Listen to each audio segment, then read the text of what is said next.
Wash 1 আমার দেখা হয়নি, কিন্তু শয়তান আমি দেখেছিলাম। হ্যাঁ, যদিও আমি জানি যে দুটোর ক্লাইম্যাক্সে অনেকটা পার্থক্য আছে। ওয়াশ 2 নিয়ে যদি আমার রিয়াকশন জিজ্ঞেস করেন, তাহলে আমি বলবো আমার রিয়াকশন খুবই মিক্স। আমি এটাকে out and out bad film বলতে পারবো না, কিন্তু আবার ফেনোমেনাল পিস অফ আর্টও বলতে পারবো না। ছবিতে ডেফিনেটলি কিছু ভালো পার্টস রয়েছে, কিছু নেগেটিভসও রয়েছে, আবার প্রচুর প্লট হোলসও রয়েছে। জানকি বদিওয়ালা আর হিতু কানোডিয়ার পারফরমেন্স সত্যি অতুলনীয় ছিল এই ফিল্মে। ফিল্মের ক্লাইম্যাক্সটা খুবই well shot and well written, একটা emotional and logical value carry করে। জেনারেলি ফিল্মটা একটা linear and cohesive narrative pattern follow করে। যদিও এটা একটা রিজনাল সিনেমা, মানে গুজরাটি ইন্ডাস্ট্রি থেকে বিলং করে, তাও সেই অনুযায়ী এর cinematography, look and feel was highly impressive. কোনো শেকি বা badly framed shots as such নেই। খুব সুন্দর ওয়ার্ল্ড বিল্ডিং করতে পেরেছে for the setting of this plot. সিনেমাতে একটা ইউনিফর্ম টোনালিটি মেনটেন করা হয়েছে in terms of story telling as well as colour grading, যেটা বেশ নিউট্রাল রাখা হয়েছে। ফিল্মের মেন নেগেটিভ সাইড হচ্ছে রাইটিং অ্যান্ড কয়েকজন কাস্টের পারফরমেন্স।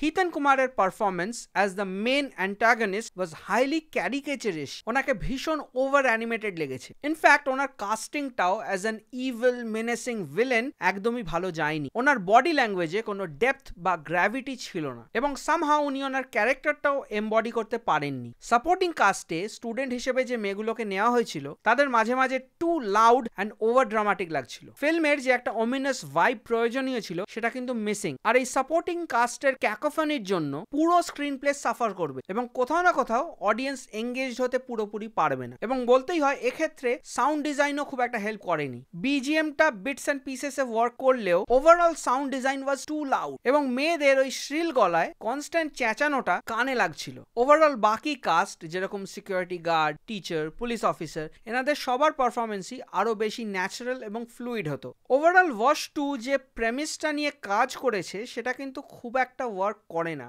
এখানে যে মেন ভিলেন, তার ক্যারেক্টার মোটিভেশন ফুললি স্কেচড আউট নয়, এবং ওনার ওভারঅল প্ল্যানের যে এক্সিকিউশন, এটাও কিন্তু খুবই চাইল্ডিশ।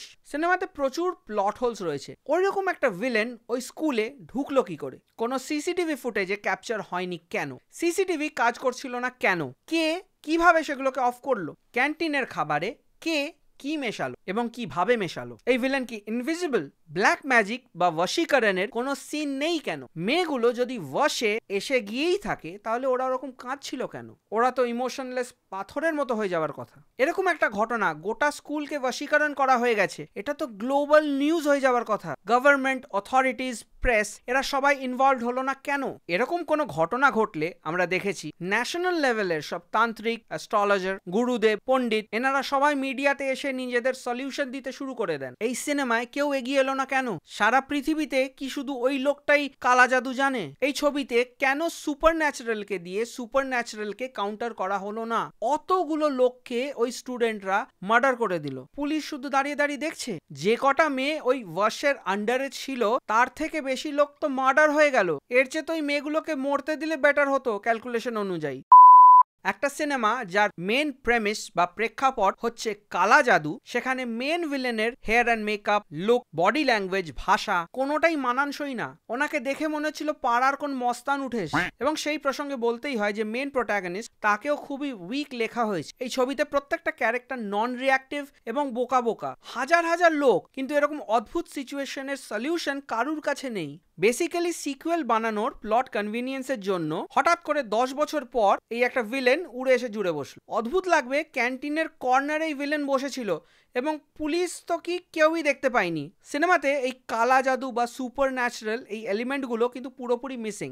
বেসিক্যালি আপনার দেখে মনে হবে মাস হিপনোটিজম বা হাইজ্যাক করার হস্টেজ সিচুয়েশন, কিন্তু দুঃখের বিষয় সেটাকেও ভালো করে ফুটিয়ে তোলা যায়নি। ওইরকম একটা মাস মার্ডার র্যাম্পেজকে পুরো একটা জোক হিসেবে দেখানো হয়েছে। ওভারঅল এই ফিল্মটাকে আমি 3.5 দেবো আউট অফ 10, বিকজ কিছু সিচুয়েশন, কিছু সিনস ওয়ার্ক করেছে। ওভারঅল ফিল্মটা একদমই ভালো হয়নি। এই স্টোরির প্লট লাইন যদি বলেন, সেটা কিন্তু খুবই উইক, মানে একদম ওয়ান লাইনে এক্সপ্লেন করা যাবে, সেটাকে এতক্ষণ ধরে টানার কোনো মানে ছিল না। তো এই ছিল আমার views and opinions on Vash Vivash level 2। আশা করি এই ভিডিওটা আপনাদের ভালো লেগেছে। যদি এই ভিডিওটা আপনাদের ভালো লেগে থাকে, তাহলে একটা লাইক, শেয়ার আর সাবস্ক্রাইব করে দেবেন।